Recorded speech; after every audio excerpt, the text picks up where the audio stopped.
यानी 2 महीने में 2 विकेट गिर चुका है। अभी नीतीश कुमार की और फजीहत होना बाकी है। उन दोनों चीज़ों को जगता बाबू चुनौती दे रहे हैं। तब ये मौज की लड़ाई नीतीश कुमार बनाम जगता बाबू की लड़ाई है कि जगता बाबू कृषि रोड मैप को समाप्त करने और बाजार समिति कानून को फिर से स्थापित करने के पक्ष में है। तो देखते। नमस्कार, आप देख रहे हैं न्यूज़ 4 नेशन और मैं हूं प्रियदर्शन। नीतीश सरकार के मंत्री सुधाकर सिंह ने इस्तीफा दे दिया है और उनके इस्तीफा देने के साथ ही अब भारतीय जनता पार्टी एक बार फिर से नीतीश सरकार पर हमलावर हो गई है।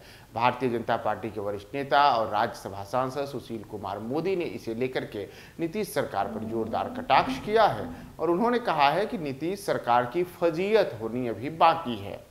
दरअसल सुशील मोदी ने आज ट्वीट के माध्यम से सुधाकर सिंह के इस्तीफे पर नीतीश सरकार को निशाने पर लिया। उन्होंने कहा कि नीतीश सरकार के अभी बने हुए 2 महीने भी नहीं हुए हैं और 2 महीने में इस सरकार के 2 विकेट गिर गए।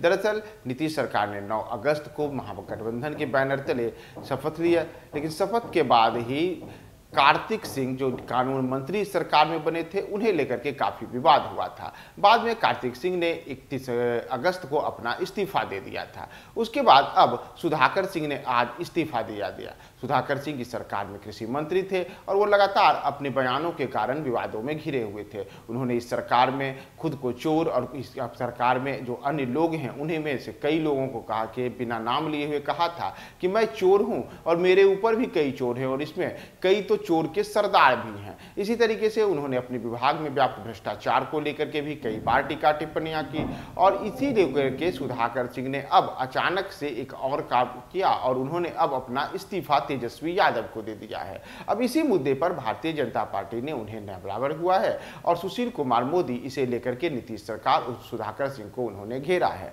सुशील कुमार मोदी ने अपने एक ट्वीट में आज कहा कि दूसरे ओवर में यानी 2 माह के भीतर दूसरा विकेट गिर गया। अभी नीतीश कुमार की और फजीहत होनी बाकी है। दरअसल पिछले 2 महीने के दौरान नीतीश सरकार बनने के बाद यह दूसरे मंत्री हैं जिन्होंने इस्तीफा दिया है और ऐसे में भारतीय जनता पार्टी जो इस सरकार की स्थिरता और नीतीश कुमार और राष्ट्रीय जनता दल के बीच हुए मेल को बेमेल बता करके शुरू से हमलावर है, उसे ऐसे में एक और मौका मिल गया है कि नीतीश सरकार पर हमला करे। और आज जब सुधाकर सिंह ने अपना पद छोड़ा, उन्होंने इस्तीफा देने की घोषणा की, तो उसी के बाद सुशील कुमार मोदी सरकार पर लगातार हमलावर हैं। वे ट्वीट पर ट्वीट किए जा रहे हैं और इस सरकार के में जो घटक दल हैं उनके बीच को लेकर के और विशेषकर नीतीश कुमार को लेकर के वह हमलावर हैं।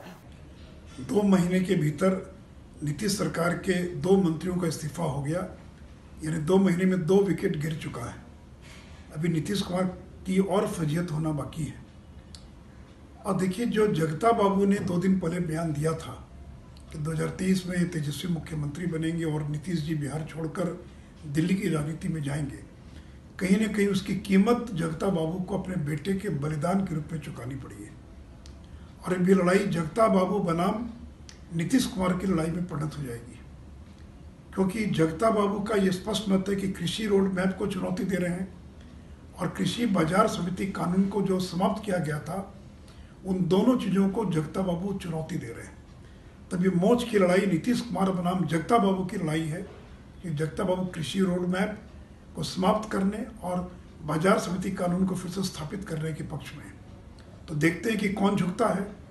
और हम लोगों ने तो प्रारंभ में कहा था कि कार्तिकेय सिंह को मंत्री नहीं बनाना चाहिए था, उस पर आपराधिक गंभीर आरोप हैं, उसका इस्तीफा हुआ। और हम लोगों ने सुधाकर सिंह पर भी आरोप लगाया था कि जो बिहार फूड सप्लाई कॉरपोरेशन है, राज्य खाद्य निगम, उसका करोड़ों रुपया इन पर बकाया है। इन पर गबन करने का आरोप है। इस आरोप पर इनको जेल जाना पड़ा था। 60 लाख रुपया जमा करने पर इनको बेल हुआ और अब ये बेल पर हैं। तो जिस व्यक्ति पर सरकारी राशि के गबन का गंभीर आरोप है, भ्रष्टाचार से जुड़े मामले में, उन्होंने कहा है कि नीतीश कुमार की और फजीहत होनी बाकी है। यानी कि पहले जो अपराध के आरोपों में घिरे कार्तिक सिंह ने इस्तीफा दिया तो उसे लेकर के नीतीश सरकार की फजीहत हुई और अब अपनी ही सरकार पर, अपने ही विभाग के भ्रष्टाचार को, अपने ही विभाग के विभिन्न जो कारनामे हैं उसे लेकर के बयानबाजी कर रहे सुधाकर सिंह ने जब आज इस्तीफा दिया है तो एक बार फिर से कहीं न कहीं से नीतीश सरकार की फजीहत हुई है। तो इसी को लेकर के आज सुशील कुमार मोदी ने कहा है कि नीतीश कुमार की आने वाले समय में तो और ज़्यादा फजीहत होनी शेष है। नीतीश कुमार सरकार के ऊपर, सुधाकर सिंह के इस्तीफे के ऊपर और भारतीय जनता पार्टी इस राजनीतिक घटनाक्रम को किस तरीके से भुनाती है और कैसे वह नीतीश सरकार के ऊपर आगे आने वाले दिनों में और हमलावर होती है, कैसे सरकार की फजीहत की जो बात कर रही है उस पर और क्या क्या आगे घटनाक्रम होता है। इन तमाम चीज़ों के लिए आप बने रहिए हमारे साथ न्यूज़ 4 नेशन पे।